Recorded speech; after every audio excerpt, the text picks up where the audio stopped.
Netanyahu को target किया गया है और इसी वजह से अब वो कहीं पे नजर नहीं आ रहे। कुछ दिन पहले तक तो जहां पे जाके मिसाइल लगते थे वहां पे भी नेतन्याहू जाके दौरा करते थे। लेकिन एक बड़ा क्वेश्चन ये है कि क्या जंग कौन जीत रहा है। हकायक ये है कि ईरान के अंदर बड़े पैमाने पे तबाही हुई है, सिविलियंस को शहीद किया गया है। इसराइल की जानिब से, अमेरिका की जानिब से आलमी जो कानून है, जंगी जो कानून है, उनकी खिलाफ वर्जी की जा रही है, बच्चों को मारा जा रहा है। सलाम है स्विट्जरलैंड को कि इस रमजान के महीने में किसी मुसलमान मुल्क ने तो इसराइल और अमेरिका के लिए अपनी एयर स्पेस बंद नहीं की, लेकिन स्विट्जरलैंड ने बंद कर दी। बहुत सारे दावे किए गए, कितनी इन्वेस्टमेंट आई है अभी। अगर ये सारी इन्वेस्टमेंट आ रही होती तो आज हमारी मईशत की ये हालत होती कि जनाब कंस्ट्रक्शन के शोबे में कोई इन्वेस्ट ही नहीं कर रहा, सनतकार अपनी जो सनतें हैं वो बाहर लेके जा रहे हैं, बिजनेसमैन जो है वो पैसा इन्वेस्टमेंट करने के लिए तैयार नहीं है। अस्सलाम वालेकुम, उम्मीद है कि आप सब लोग खैरियत से होंगे। क्या ईरान ने इसराइल के वजीर आजम को टारगेट किया है? ये वो क्वेश्चन है जो इस वक्त बहुत ज्यादा रेज किया जा रहा है। मीडिया में भी इसके ऊपर बहस हो रही है।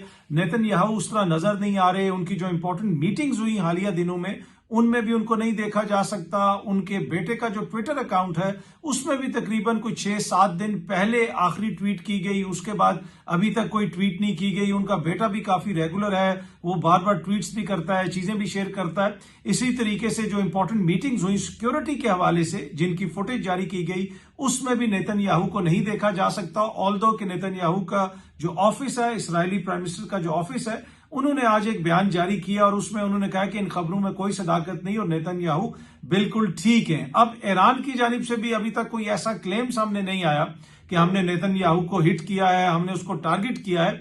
लेकिन यकीनन ईरान ये कह रहा था कि अगर ये हमारी लीडरशिप को टारगेट करेंगे तो हम भी आगे से इनको टारगेट करेंगे। तो ये चीज काफी ज्यादा इस वक्त गर्दिश कर रही है कि ऐन मुमकिन है कि नेतन्याहू जहां पे मौजूद थे वहां पे कोई मिसाइल वगैरह जाके लगा है और वो या तो जख्मी हुए हैं या उनको कोई नुकसान पहुंचा है, या फिर वो सामने इसलिए नहीं आना चाहते कि ये ना मालूम हो कि उनकी लोकेशन क्या है। जिस तरीके से ईरान के जो नए सुप्रीम लीडर हैं वो भी सामने नहीं आ रहे। उनके हवाले से अमेरिका ने यह दावा किया, कुछ मगरबी मीडिया के अंदर ये खबरें आई कि उनको टारगेट कर दिया गया है, उनको भी मार दिया गया है, उनको भी शहीद कर दिया गया है। लेकिन उस हवाले से कोई खबर अभी तक कंफर्म नहीं हुई है। बीबीसी ने भी इसको रिपोर्ट किया है कि ईरानी जो रजीम है या ईरानी जो हुकूमत है वो इस हवाले से क्या कह रही है, लेकिन उनको टारगेट करने के हवाले से भी खबरें आ रही हैं और अब फिर नेतन्याहू को टारगेट करने के हवाले से खबरें आ रही है। तो इसकी दो वजूहत हो सकती हैं। एक वजह तो यह हो सकती है कि नेतन्याहू को टारगेट किया गया है और इसी वजह से अब वो कहीं पे नजर नहीं आ रहे। कुछ दिन पहले तक तो जहां पे जाके मिसाइल लगते थे वहां पे भी नेतन्याहू जाके दौरा करते थे और एक वीडियो भी वहां से शेयर की गई थी और वो वीडियो कल मैंने अपने व्लॉग के अंदर, अपने जो पिछला व्लॉग है उसके अंदर आपसे शेयर की थी और उसमें एक भारतीय सहाफी वहां से रिपोर्ट कर रहा था और कुछ लोग ये कह रहे हैं कि उस भारतीय सहाफी को गिरफ्तार कर लिया गया है, लेकिन ऐसी बात नहीं है। वो भारतीय सहाफी अभी भी वहां पे मौजूद है, अभी भी वो इसराइली फौज से इंटरव्यूज वगैरह कर रहे हैं और जिस किस्म का एक्सेस भारतीय मीडिया को इसराइली फौज तक दिया जा रहा है उससे आप अंदाजा लगा सकते हैं कि कितनी क्लोज इनकी वर्किंग रिलेशनशिप है। जब पाक भारत जंग हुई थी उस वक्त भी ये कहा गया था कि इसराइली एडवाइजर भारत आए और भारत उनसे मिलकर ये सारी प्लानिंग कर रहा था। एनीवे, नेतन्याहू का मामला अभी क्लियर नहीं है, ये कहा जा रहा है और अब बड़े जो मोतबर डिफेंस एनालिस्ट हैं वो भी इसके ऊपर शकूक व शुबहात का इजहार कर रहे हैं। इवन के परवीन सुहैनी जो भारत के एक बड़े रिनाउंड डिफेंस एनालिस्ट हैं और बड़े रियलिस्टिक किस्म के तज्जिए तबसरे करते हैं, उन्होंने भी ये कहा है कि मुझे शक है कि नेतन्याहू को कुछ हो गया है। तो अब देखते हैं जनाब कोई इस हवाले से मजीद तफसीलात सामने आती हैं या नहीं आती। खित्ते के अंदर जंग जारी है, ईरान की जानिब से मजीद मिसाइल फेंके गए हैं इसराइल के ऊपर और खित्ते के अंदर जो दीगर टारगेट्स हैं अमेरिका के, उनको ईरान अब बड़ी आसानी से टारगेट कर रहा है। एक वीडियो भी जारी की गई है जिसमें देखा जा सकता है कि एक ड्रोन के जरिए अमेरिकन अड्डे को इराक के अंदर टारगेट किया गया। मैंने आपको पहले ही बताया था कि ईरान जो है वो इराक नहीं है। आपने सदाम हुसैन को मार दिया, सदाम हुसैन को हटा दिया, कजाफी को हटा दिया। ईरान की पोजीशन एक यूनिक है और फिर उनके जो सुप्रीम लीडर हैं वो उनकी एक, जिसे आप कह सकते हैं, रूहानी या मजहबी फॉलोइंग है और वो पूरे खित्ते के अंदर बहुत ज्यादा, और उसका काफी ज्यादा मसला बनेगा अमेरिका के लिए अगर ये जंग तूल पकड़ती है। और जिस तरह उनको टारगेट किया गया है तो अब बहुत सारे जो रीजन के अंदर ग्रुप्स हैं जिनकी सिंपैथीज हैं ईरान के साथ, वो अमेरिका के लिए मसाइल खड़ा करेंगे और इराक के अंदर ये चीज हम देख रहे हैं कि उनके टारगेट्स को हिट किया जा रहा है, उनके जहाज गिर रहे हैं, दीगर उनको मसाइल का सामना, और ये कहा जा रहा है कि अंदर से इवन के इराकी हुकूमत के अंदर उनके साथ सिंपैथीज हैं।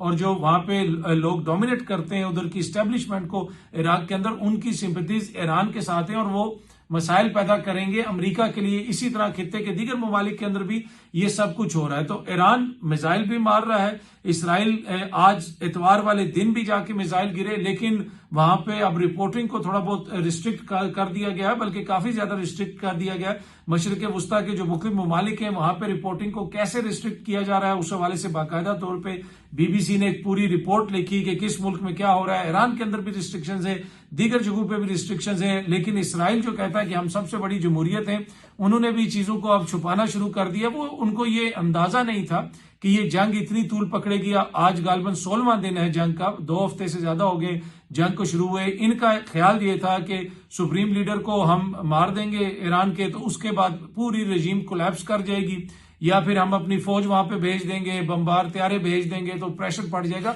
वैसा हुआ नहीं है। तो अब इस वक्त वे आउट अमेरिका को भी किसी किस्म की नजर नहीं आ रही, लेकिन अमेरिका ने चीन से, दीगर ममालिक से मदद मांगी है बाकायदा तौर पे कि स्ट्रेट ऑफ हुर्मुज जो है उसको खुलवाने के लिए कुछ करें, और ये बड़ा मसला बना हुआ है। इवन के जो बरतानवी हुकूमत है उसके वजीर ने भी बाकायदा तौर पे इस हवाले से बयान जारी किया कि भाई हम देख रहे हैं कि इस मसले में क्या किया जाए। अभी तो वहां से कुछ चीजों को तो शायद नकलो हरकत हो रही है, लेकिन कुछ और उधर पाइपलाइंस हैं, कुछ और ऐसा इंफ्रास्ट्रक्चर है, अगर ईरान ने उसको टारगेट कर दिया फिर तो तेल की कीमत 200 जो है वो डॉलर पे चली जाएगी और बड़ा मसला बन जाएगा दुनिया भर की इकोनॉमीज के लिए। अच्छा, जिस तरह मैंने अर्ज किया कि ईरान मसलसल हिट कर रहा है, टारगेट्स को हिट कर रहा है। इतवार वाले दिन भी इसराइल के अंदर टारगेट्स को हिट किया गया, इराक में टारगेट्स को हिट किया गया, इसी तरह मशरिक वस्ता के जो दीगर ममालिक हैं वहां पे टारगेट्स को हिट किया गया। लेकिन एक बड़ा क्वेश्चन ये है कि क्या जंग कौन जीत रहा है। देखिए ना, कुछ दोस्त तो हम जब रिपोर्टिंग वगैरह करते हैं वो तासुर ऐसे मिलता है कि जैसे ईरान जो है उसने तबाही फेर दी है और अमेरिका बर्बाद हो रहा है और ईरान के अंदर कुछ नहीं। नहीं, ऐसी बात नहीं है।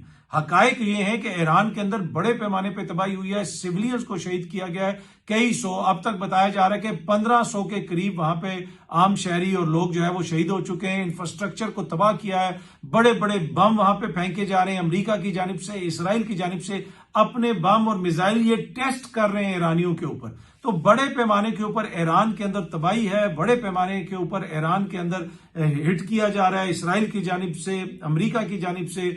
आलमी जो कवानीन है, जंगी जो कवानीन है, उनकी खिलाफ वर्जी की जा रही है, बच्चों को मारा जा रहा है। तो ये जो तासुर मिलता है कि ईरान आगे से हिट कर रहा है तो शायद ईरान ही जीत रहा है, नहीं ऐसी बात नहीं है। लेकिन ईरान आगे से जो उनको ब्लडी नोज दे रहा है वो ये एक्सपेक्ट नहीं कर रहे थे कि ये आगे से इस किस्म का रेजिस्ट करेंगे, इस तरीके से आगे से हमें हिट करेंगे। तमाम तर हमलों के बावजूद, तमाम तर बर्बरियत के बावजूद, तमाम तर अटैक्स के बावजूद अभी भी ईरान की तरफ से मसलसल आगे से अटैक्स किए जा रहे हैं, जो एक यूनिक चीज है। अमेरिका एक सुपर पावर है, सोल सुपर पावर है, आगे पीछे सब उन्होंने घेरा हुआ है, हर जगह पे उन्होंने अपने फौजी अड्डे बनाए हुए, तमाम ममालिक की वो एयर स्पेस इस्तेमाल कर रहे हैं। बड़े बड़े जो मुसलमान ममालिक है उनकी एयर स्पेस इस्तेमाल हो रही है। लेकिन सलाम है स्विट्जरलैंड को कि इस रमजान के महीने में किसी मुसलमान मुल्क ने तो इसराइल और अमेरिका के लिए अपनी एयर स्पेस बंद नहीं की, लेकिन स्विट्जरलैंड ने बंद कर दी। 2 अमेरिकी जहाज जा रहे थे, स्विट्जरलैंड ने कहा कि ये जंग के लिए जा रहे हैं, ईरानियों पर हमला करने जा रहे हैं, ये उसका हिस्सा होंगे, हम अपनी एयर स्पेस इनको इस्तेमाल नहीं करने देंगे। ये होती है जनाब, जिसे आप कह सकते हैं आलमी कवानीन की पासदारी, और ये होती है इंसानियत। और इंसानियत होने के लिए जरूरी नहीं है कि रमजान के महीने में सिर्फ कोई मुसलमान मुल्क ही ऐसा कोई स्टैंड लेगा। स्विट्जरलैंड ने भी कहा कि भाई हम यहां से 2 अमेरिकी जहाज नहीं गुजरने देंगे, और किसी भी महीने में वो गुजर रहे होते उन्होंने नहीं गुजरने देने थे। उन्होंने कहा कि भाई हम गैर जानिबदार हैं और हम इस जंग का हिस्सा नहीं बन सकते। लेकिन वो खलीजी ममालिक जिन्होंने अमेरिका को अड्डे दिए हुए हैं, जिनकी एयर स्पेस इस्तेमाल होती है, वो अगर ये दावा करें कि वो गैर जानिबदार हैं, तो वो फिर मेरे ख्याल में दावे में कोई इतनी ज्यादा आपको ताकत नजर नहीं आती, या उस दावे के अंदर इतना ज्यादा आपको वजन नजर नहीं आता। पर एनीवे, खित्ते के अंदर जंग जारी है और ये चीज समझना जरूरी है कि ईरान के अंदर बड़े पैमाने पे तबाही हो रही है, आम इंफ्रास्ट्रक्चर को टारगेट किया जा रहा है, आम शहरियों को टारगेट किया जा रहा है। यहां तक कि 160 के करीब तो इन्होंने स्कूल की बच्चियां मार दी अमेरिका ने। तो उसके बावजूद जो ईरान की तरफ से रेजिस्टेंस हो रहा है, उसकी वजह से फिर जो रिपोर्टिंग होती है उससे तासुर ये मिलता है कि शायद ईरान ज्यादा उनका नुकसान कर रहा है। लेकिन ईरान उनका जितना नुकसान कर रहा है और मुआशी एतबार से ईरान ने जो कुछ उनको नुकसान पहुंचा दिया है, मेरे ख्याल में उसकी कोई नजीर नहीं मिलती। और यही वजह है कि अब चीन से भी अमेरिका कह रहा है कि भाई आओ मदद करो और ये स्ट्रेट ऑफ हॉर्मुज को खुलवाओ। अब वो देखते हैं कि कैसे वो खुलती है, लेकिन जिस तरह मैंने आपको अर्ज किया कि कुछ और एरियाज हैं जहां पे सऊदी अरब से दीगर ममालिक से ऑयल की पाइपलाइंस जाती हैं, अगर उनको टारगेट कर दिया, क्योंकि ईरान ने ये वाज़ेह वार्निंग दी है कि अगर आपने हमारा ऑयल इंफ्रास्ट्रक्चर टारगेट किया, फिर हम इन चीजों को टारगेट करेंगे और फिर ऑयल की कीमत जिधर जाएगी आपके लिए दुनिया की मईशत को संभालना मुश्किल हो जाएगा। ईरान ने एक वाज़ेह स्ट्रेटेजी अपनाई है कि ये नहीं हो सकता कि आप एक खित्ते के अंदर जाएं, एक मुल्क को तबाह करें और हाथ ऐसे करें और वहां से निकल जाएं। जिस तरह आप आए, आपने इराक के साथ जो किया, आप आए आपने लिबिया के साथ जो किया, आप आए आपने शाम के साथ जो किया, जिधर जाते हैं आप यही करते हैं। लेकिन ऐसा नहीं होगा। अगर आप हमारे मुल्क में आएंगे तो फिर जो आपके इत्तेहादी हैं, जो पूरा खित्ता है, उसको इसकी कीमत अदा करनी पड़ेगी और आपको भी इसकी कीमत अदा करनी पड़ेगी और दुनिया को भी इसकी कीमत अदा करनी पड़ेगी। तो वो एक्सपेक्ट नहीं कर रहे थे खलीजी ममालिक के ईरान हमें ऐसे हिट करेगा जैसे उसने हिट किया। और बुनियादी तौर पे तो उसने इनका जो ऑयल का कुछ इंफ्रास्ट्रक्चर है उसको हिट किया है, जो बेसिक चीजें, और उसके साथ साथ जो अमेरिका के वहां पे अड्डे हैं उनको उन्होंने हिट किया है। अब अमेरिकी फौजी उतारने की भी बात हो रही है कि जी अमेरिका वहां पे अपने फौजी उतारेगा 5,000 6,000। मेरा नहीं ख्याल कि ये मुमकिन है। जो बेस्ट बेट है उनकी वो कुर्दिश फाइटर्स हैं, उनको पूरी दुनिया से उन्होंने इकट्ठा करना शुरू कर दिया है। इराक का जो कुर्दिस्तान का रीजन है वहां पे वो मौजूद हैं, उनकी फंडिंग भी हो रही है, उनको असला भी दिया जा रहा है। लेकिन अमेरिकी फौजी और ये लोग मुझे ईरान के अंदर जाते हुए नजर नहीं आ रहे। अब तो यहां तक बातें हो रही हैं कि खुदा न खास्ता शायद अमेरिका ये सोच रहा है कि हमें कोई गैर रवायती, मैं मोहतात अंदाज में बात करूंगा, ये बाकायदा मैंने मगरबी मीडिया के अंदर ये चीजें पढ़ी हैं और उनके जो तज्जियाकार हैं उनको इस हवाले से बात करते हुए सुना है कि अमेरिका के अंदर अब यहां तक सोचा जा रहा है कि शायद हमें गैर रवायती असला इस्तेमाल करना पड़े अगर हमने इनको जेर करना है। जैसे हमने जापान के अंदर, जापान की उस वक्त की जो हुकूमत थी उनको जिस तरीके से जेर किया था, जिस तरीके से सरेंडर करने पे मजबूर किया था, तो गैर रवायती चीजों के हवाले से भी सोचा जा रहा है। पर मुझे नहीं लगता कि वो फिलहाल मुमकिन है या कोई कुछ ऐसा होगा। अब अमेरिका ने फैसला करना है कि उसने अपने लॉसेस को कट करना है, यहां से वापसी करनी है, या फिर अगर वो जंग को आगे बढ़ाते रहेंगे तो फिर तो मुझे खित्ते के अंदर, रीजन के अंदर मजीद तबाही नजर आ रही है और चीजें जो है आप देखेंगे कि उस तरफ जाएंगी कि जहां पे तमाम ममालिक जो हैं उनको पिंच महसूस होगा, यानी उनको इसकी तकलीफ महसूस होगी माशी एतबार से भी और दीगर बहुत सारी चीजों के एतबार से भी। अब आप देखें कई हजार फ्लाइट्स जो है वो इस वक्त कैंसिल हो चुकी हैं, लाखों मुसाफिर मुतासिर हो चुके हैं। वो ममालिक जहां पे टिकट मिलता नहीं था जाने के लिए, आपको कभी एक एयरलाइन से रब्ता करना पड़ता था, कभी दूसरी एयरलाइन से रब्ता करना पड़ता था, वो वीजे नहीं दे रहे थे।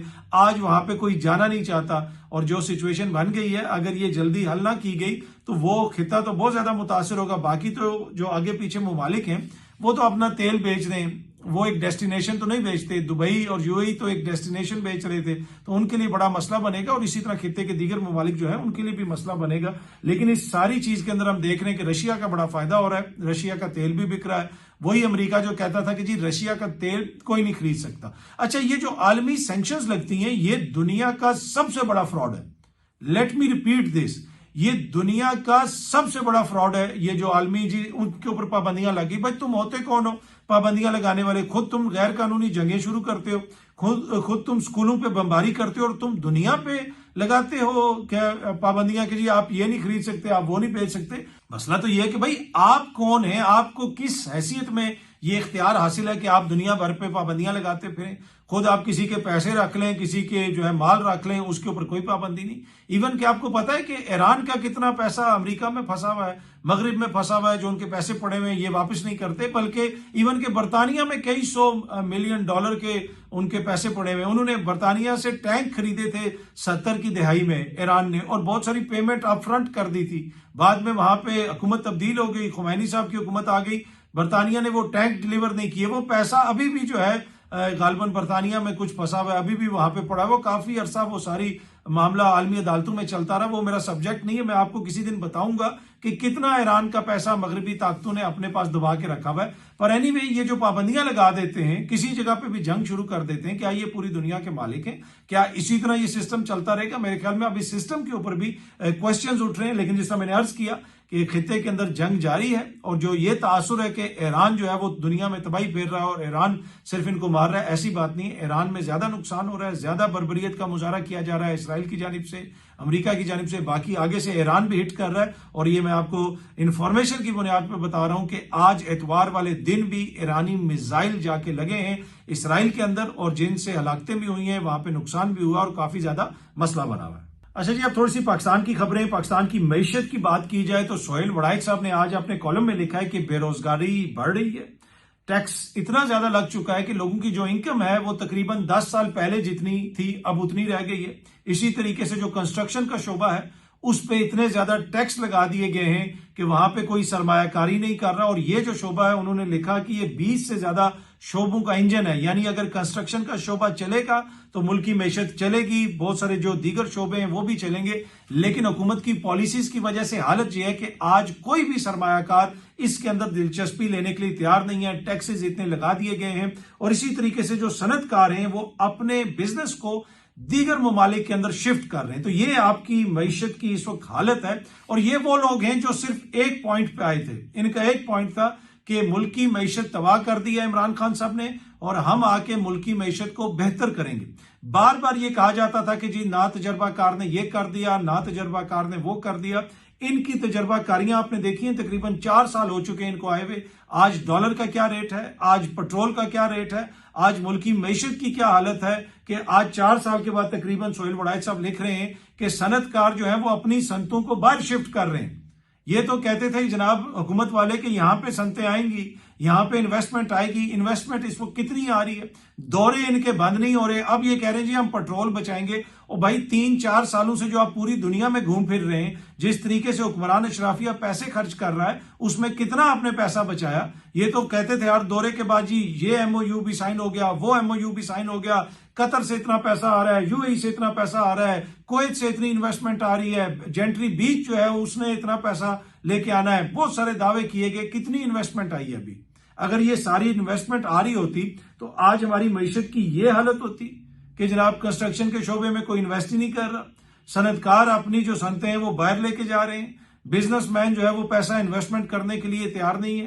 भाई इन्वेस्टमेंट तब कोई करता है जब उसको कोई रिटर्न नजर आ रहा हो। ये नहीं हो सकता कि मुकामी बंदा कोई इन्वेस्ट करने के लिए तैयार ना हो और बाहर ब्राजील से लोग आ जाएंगे और वो यहाँ पे इन्वेस्ट करेंगे। ये किस किस्म की बातें यहाँ पे की जाती है। और फिर जिस तरह का यहाँ पे सिस्टम है, जिस तरह की ब्यूरोक्रेसी है, SIFC बनाई गई लेकिन उसके बावजूद सिस्टम को बेहतर नहीं किया जा सका। अभी भी इतनी रुकावटें हैं कि अगर कोई इन्वेस्ट करने का सोच भी ले तो भाई उसकी हालत बुरी हो जाती है कि ये हमारे साथ कर रहे क्या है। इतनी रेड टेप के होते हुए क्या कोई यहाँ पे इन्वेस्टमेंट करेगा? तो वो चीजों को उस तरह बेहतर नहीं किया जा सका। तो ये दावे तो जारी रहेंगे कि मैशत बड़ी बेहतर हो गई है और ये भी स्टेबलाइज हो गया है, वो भी ये हो गया, लेकिन हकीकत यही है जो सोहेल वड़ाइक साहब ने लिखी है कि आज हालत ये है कि लोगों की जो आमदनी है वो 10 साल जितनी पहले थी उतनी रह गई है। महंगाई कितनी ज्यादा हो चुकी है, आप अंदाजा लगाएं कि आमदनी आपकी 10 साल पुराने वाली है और महंगाई का लेवल जो है वो कितना ज्यादा हो चुका है। सनतकार अपना पैसा यहां से निकाल रहा है, दीगर जो शोबे हैं वहां पे कोई इन्वेस्ट नहीं कर रहा। तो ऐसे में कैसे मुल्क की मैशत बेहतर हो सकती है? और ये जो सारी चीजें हैं ये डायरेक्ट नतीजा है मौजूदा हुकूमत की पॉलिसीज का। इन पॉलिसीज की वजह से आज हम यहां पे खड़े, क्योंकि अगर इकोनॉमी में बेहतरी आती तो वो भी इन्हीं की पॉलिसीज का नतीजा होती। वो तो ये कहते हैं बेहतरी आ गई है, लेकिन जो जमीनी हकायक हैं वो फिर सोहेल वड़ाइक साहब जो बयान कर रहे हैं वो आप देख सकते हैं। बहुत जल्द आप सब दोस्तों से दोबारा मुलाकात होगी। Thank you very much.